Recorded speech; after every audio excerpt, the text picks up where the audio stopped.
You're listening to Gospel Times right here on WURD, Progressive Black Talk Media, on air and online at wordradio.com. I'm your favorite church girl, the one, the only Kayla J, and it is time to get mentally church with our girl Leah Lloyd. Hey Leah, happy Sunday. How are you feeling? Hey girl, hey. I'm on the sick and shut in list, so keep me in your prayers. Not the sick and shut in Yes, list. I am as the people. I'm a little under the weather, but I'm here right now. I'm here and present and accounted for. That's how I'm doing. You yet holding on. You Oh, yet that's a holding on. good one. I'm yet holding on. You yet Yes, holding on. yes. That is what I'm doing. I'm here though. Also, belated happy birthday to you. Thank you. Thank you so much. Thank you so much. It was a time. We had a time. Yes, wonderful to hear. Yes, for sure. But I'll we're not gonna be before you long because we want to make sure that she's able to uh rejuvenate herself for all that she has to do later today. So we're Yes. gonna dive right on into the topic at hand, which is people pleasing. Yes, let's jump in. Now, I do want to preface by saying that I have really good boundaries with my life and work, but this is also important to me, which is why I want to show up today. So, Kayla and I, if we need to reschedule, we reschedule, but I didn't want to reschedule. So, we're going to jump in and we're going to make this conversational. So, I'm going to talk, and then Kayla and I are going to talk, kind of talk through a process, people pleasing. All right, so people pleasing essentially in the United States, it's typically rooted in sometimes past trauma. You either see the benefits of going along with the person or something more so than going against them. Um, you don't want to ruffle someone's feathers, so it's easier to go along with, or you notice that you are treated differently when you go along with and do something a person wants you to do. Those who struggle with people pleasing are challenged with being assertive. It could be because assertiveness was not modeled, or you received that assertiveness was not acceptable, and that you received messaging that it was better to be quiet because silence was safety. And so that impacts your confidence also. And so there's another a layer of challenge with confidence. We want to be liked. All of us want to be liked on some capacity, want to be admired. There are people who really enjoy being needed, wanted, or desired. So even platonically and romantically, or they want to be accepted. Because a part of our hierarchy of needs, belonging is a big part of that. And some people can tip to the extreme of that, but it's still a desire and need. Also, people pleasing can be fear and anxiety driven. So if you do a thing that a person or an institution wants you to do, that they will like or love you or appreciate you. um, and like I mentioned before, if you go along with it, then you won't upset that person and you reduce harm. So it becomes a response behavior or a trigger, a trauma response, excuse me.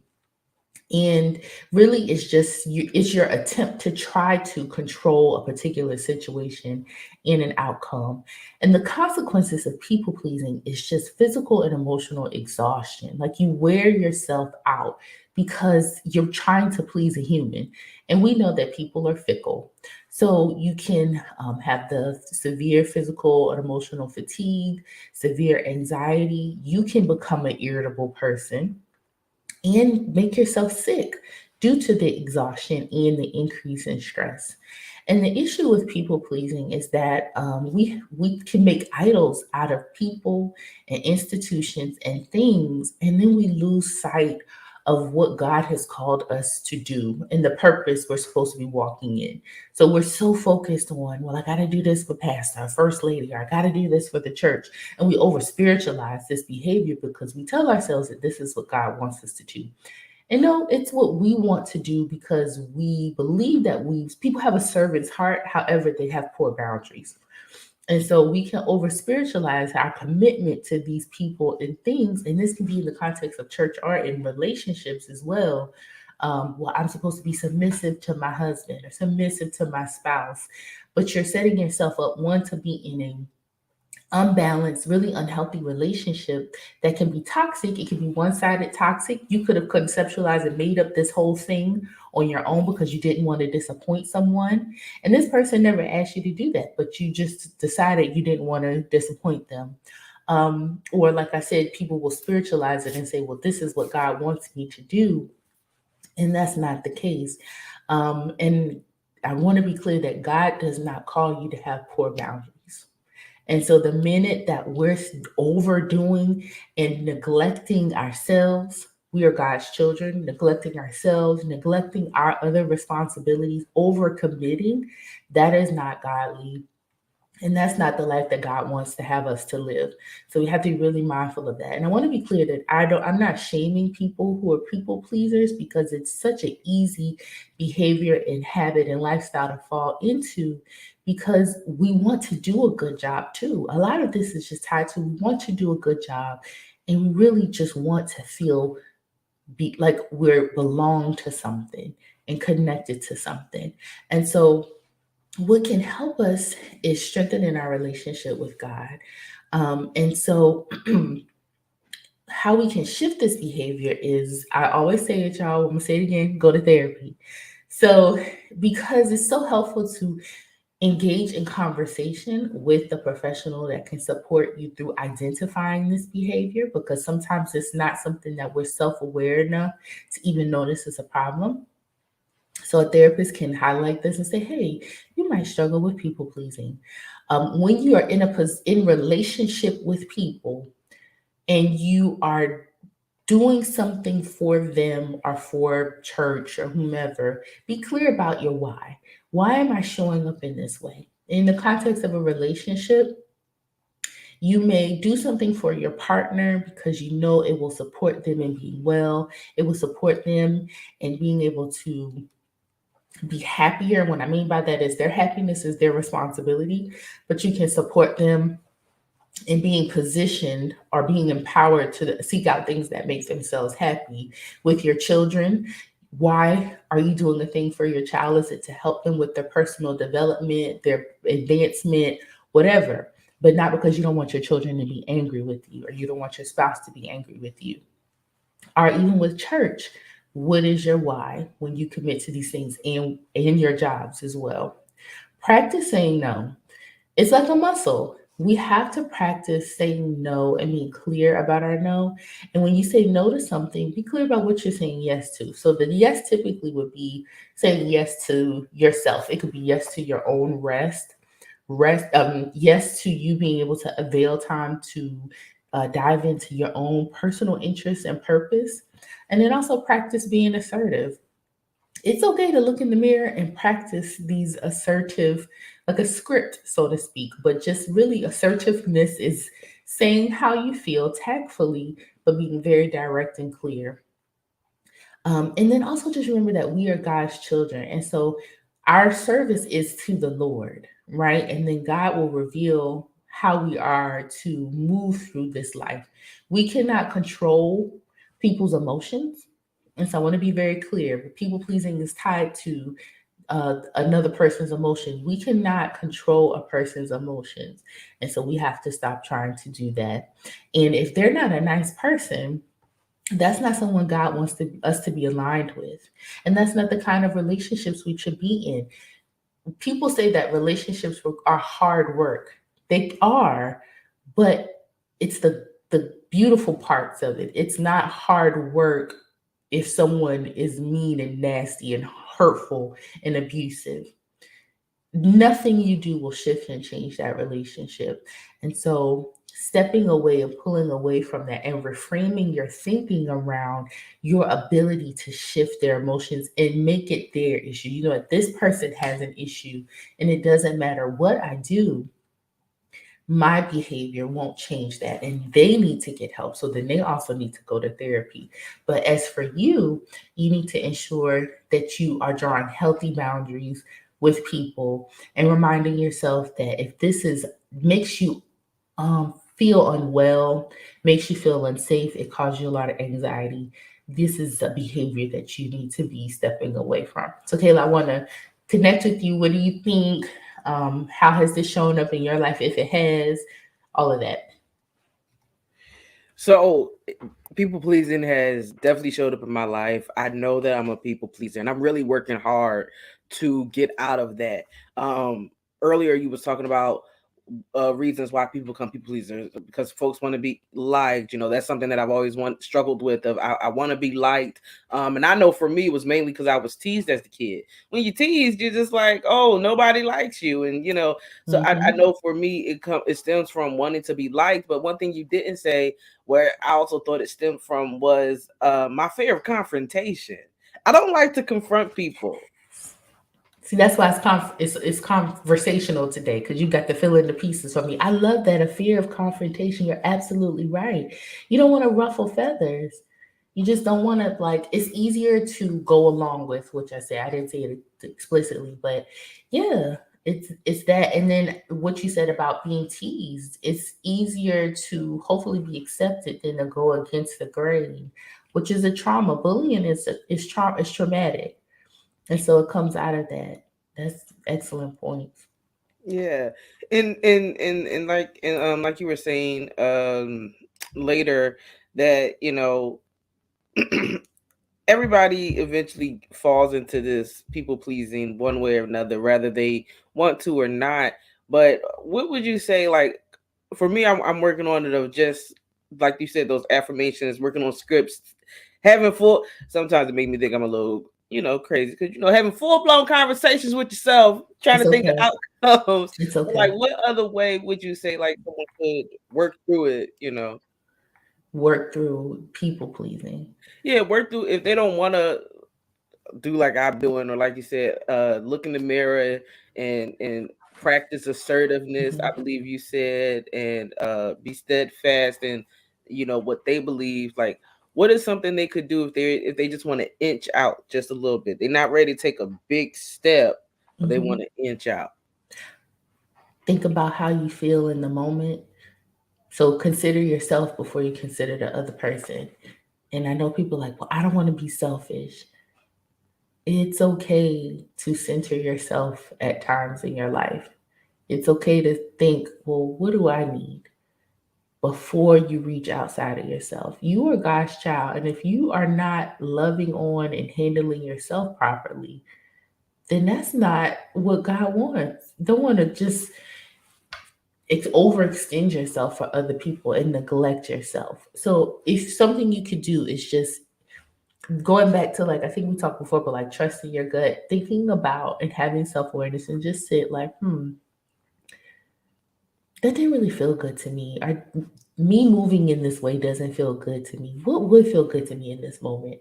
It could be fixing myself a glass of water and drinking it first before I make a glass of water and give it to the other person. Something simple, right? But it's filling your cup before you fill someone else's cup. Not big, it's not confrontational, but it is signaling to yourself that I am worthy of love and attention and care as well. I like that. I like that, and I'm a witness of saying that does work when you start trying to think of Mhm. yourself first. Like I said, in full transparency, this is something that I struggle with to this day, age 30. It's something that I Mhm. struggle with, but I'm gonna say it was the pandemic. I know a lot of people got a lot of different wake up calls in the pandemic, but my wake up call was that I needed to prioritize Kayla Mhm. J Mhm. just a little bit more than what I was doing. So, there are days where it's just like, I don't want to do nothing but watch cartoons. And that's what I'm going to do. I'm going to watch Yes. cartoons, or I want to go and try this new restaurant, or I want to go and shop at a new store, you know. And it'll be those things that bring me, joy, regardless of what others have to say about what I'm doing. Mhm. Yeah, that's excellent. Love on yourself first. It's really okay. And Yeah, it's a gradual. This is not an overnight thing, and it requires a lot of self-awareness and then conscious movement. Like, you'll have to be very thoughtful about how you engage people, moving forward. And we all fall into people pleasing in some capacity. And as parents and caregivers of children, something that we can tell children early is that you as an adult have control over your emotions, and that they as children cannot control or dictate your emotions. And so, one, that'll help a child build confidence, create an open relationship, help them to be comfortable with confrontation and conflict, because these are all healthy things. Be comfortable with expressing their needs and wants and desires without the fear of um, being harmed verbally or being attacked. And this is just a healthy practice to prepare them for life beyond just being a child, and helping to navigate all kinds of social situations and relationships moving forward. That's a excuse me. That's a really good tip. That's a really good tip. Help and prepare children for conflict, and confrontation, Hmm. and not just conflict resolution. Because I think that's where I reside. Like, I just want to know how to resolve it. How can we make the problem better versus facing the conflict? Like, all right, that's the conflict. What can we do to move on to make it better? Yeah, and you just gotta. So it's gonna be uncomfortable, y'all. Sometimes you just gotta sit in the discomfort, but then that will help you to be comfortable later on with that particular uncomfortable situation. But that's also one of the challenges. You said a fear of confrontation. It's a fear of discomfort, but it comes from somewhere. But that's another thing, and it's the perception, or it's the belief that if I do this, somehow I'm getting my needs, because the need could be to remain safe and comfortable. But in actuality, you've made yourself so uncomfortable and so uneasy that you've now caused yourself harm. And so, although I'm saying get comfortable with discomfort, it's in the context of like conflict and like um uneasiness when it comes to challenging the people pleasing behavior. Not so much like you sitting in mess and, oh, you got to get comfortable with mess. That's not what I mean. And if we need to revisit that, I will be happy to do that in another conversation. Sitting in your mess. Listen, that does sound like another Yeah, conversation. don't do that, y'all. Don't do Don't that. do it. Wallowing. Oh my gosh. That Mhm. is somewhere that could go somewhere else. Mhm. But Leah, our time has already come to an end. Yeah. So any last tips for folks? And if not, let people know how they can connect with you. I think I said enough. I think we've got it. I really enjoyed your points. Thank you for partnering with me during this segment today. People can find me at my website, journeybeyondcounseling.com. And the links to everything, Instagram is on there. Go buy some merch. I'm gonna be updating this soon because I know it's about to be too warm for sweatshirts. But the north, y'all still got a little chill in the air. So I see some people coming through and still getting some sweatshirts and stuff like that. So get you something. And, people just like wearing sweatshirts year round. The children just wear them and it's 90 degrees outside. So, but yes, you can find everything on the website, journeybeyondcounseling.com. I'm still taking, I have a couple of slots open for new clients. So if you're looking for a therapist, come check me out. Booker, supporter, buy the merch, y'all. Listen, Mhm. Leah Lloyd of Journey Beyond Counseling. We appreciate you. Thank you so Thank much you. for helping us get mentally church here on Gospel Times. You're listening to WURD, Progressive Black Talk Media. We're on air and online at wordradio.com. Oh, y'all pray that she get off the sick and shut in list too. All right. I'm Kayla J.